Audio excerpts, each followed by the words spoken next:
but me, I look away, cause you're making me scared. Trying not to breathe, 1, 2, 3. Trying not to freak when you look at me. Gotta make a move, but I freeze. You don't have to. Assalamualaikum warahmatullahi wabarakatuh. Perkenalkan, saya Umi Kusum dari Prodi Pendidikan Agama Islam Regular C semester 4. Di sini saya akan mempresentasikan sebuah presentasi yang membahas tentang gangguan dan kesulitan belajar dalam pendidikan inklusi. Gangguan dan kesulitan belajar dalam pendidikan inklusi umumnya dialami oleh anak berkebutuhan khusus yang memiliki berbagai karakteristik unik seperti gangguan neurologis, kesulitan motorik, persepsi, visual, bahasa, dan komunikasi, serta kondisi psikologis yang tidak stabil. Kesulitan belajar sebenarnya terdiri dari dua kata, yaitu kesulitan dan belajar. Belajar merupakan satu aktivitas yang dilakukan oleh seseorang, baik disengaja maupun tidak disengaja. Belajar juga dimaknai sebagai suatu kegiatan atau interaksi antara individu dengan lingkungannya. Sedangkan kesulitan diartikan sebagai suatu kondisi yang menjadi hambatan suatu tujuan dapat tercapai, sehingga diperlakukan usaha untuk mencapainya. Peserta didik dengan kesulitan belajar adalah peserta didik yang tidak dapat mencapai standar dalam belajar yang merupakan persyaratan dalam melanjutkan pelajaran pada tingkat selanjutnya. Berdasarkan definisi kesulitan belajar, dapat ditarik kesimpulan bahwa kesulitan belajar merupakan suatu hambatan atau gangguan yang dialami oleh anak dalam kegiatan belajar, sehingga menghambat tercapainya suatu tujuan belajar dan menghambat meningkatkannya taraf belajar seseorang. Kesulitan belajar tersebut disebabkan dari beberapa faktor, baik faktor internal dalam diri individu itu sendiri, maupun faktor eksternal seperti lingkungan, sosial budaya, dan fasilitas belajar. Faktor penyebab kesulitan belajar terdiri dari dua faktor. Yang pertama adalah faktor internal, meliputi faktor fisik, inteligensi, bakat, minat, motivasi, serta kesehatan mental. Sedangkan faktor eksternal meliputi faktor orang tua, suasana rumah, ekonomi, guru, alat dan gedung, kurikulum, waktu dan kedisiplinan, dan media massa.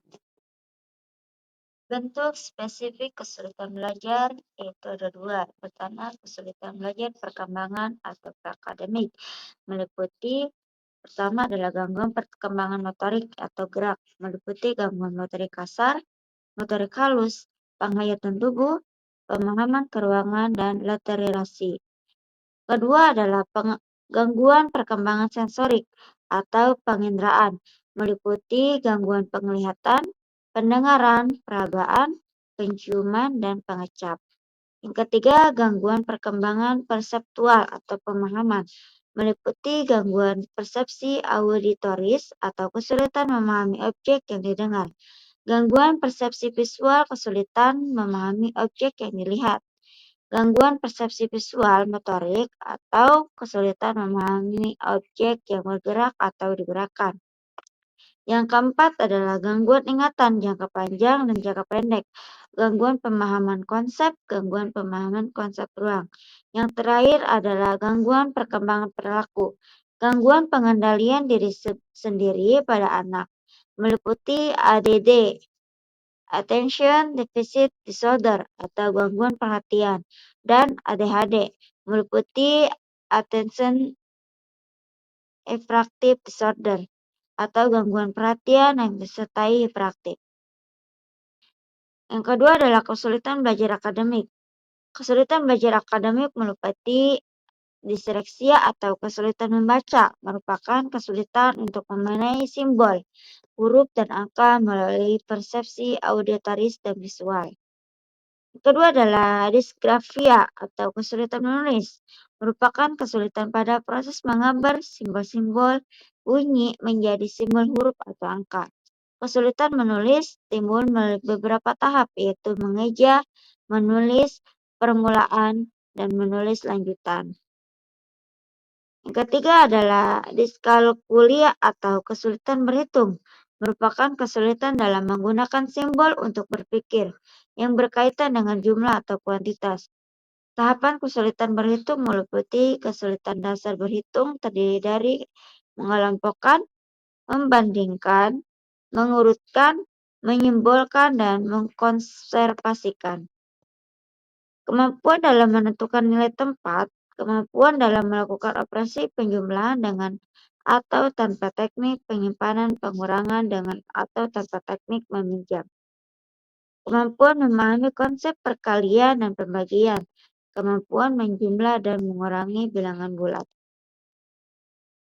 Ada beberapa strategi penanganan gangguan dan kesulitan belajar.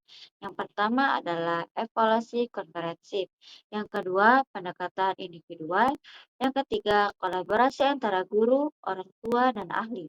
Yang keempat, dukungan emosional dan motivasi. Yang kelima, penggunaan metode dan teknik pembelajaran yang variatif. Yang terakhir adalah pengobatan dan terapi pendukung jika diperlukan. Kesimpulannya adalah, gangguan dan kesulitan belajar dalam pendidikan inklusi secara umum menegaskan bahwa pendidikan inklusi bertujuan memberikan kesempatan belajar yang setara bagi semua peserta didik, termasuk mereka yang memiliki gangguan atau kesulitan belajar.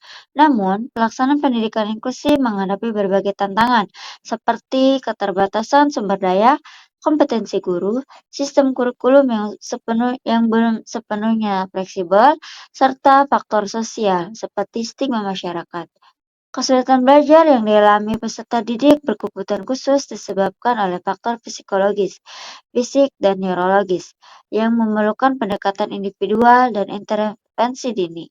Oleh karena itu, keberhasilan pendidikan inklusi sangat bergantung pada kesiapan sistem, tenaga pendidik, serta kolaborasi antara semua stakeholder agar proses pembelajaran dapat berjalan efektif memenuhi kebutuhan peserta didik secara optimal. Mungkin itu yang bisa saya sampaikan, kurang lebihnya saya mohon maaf. Assalamualaikum warahmatullahi wabarakatuh.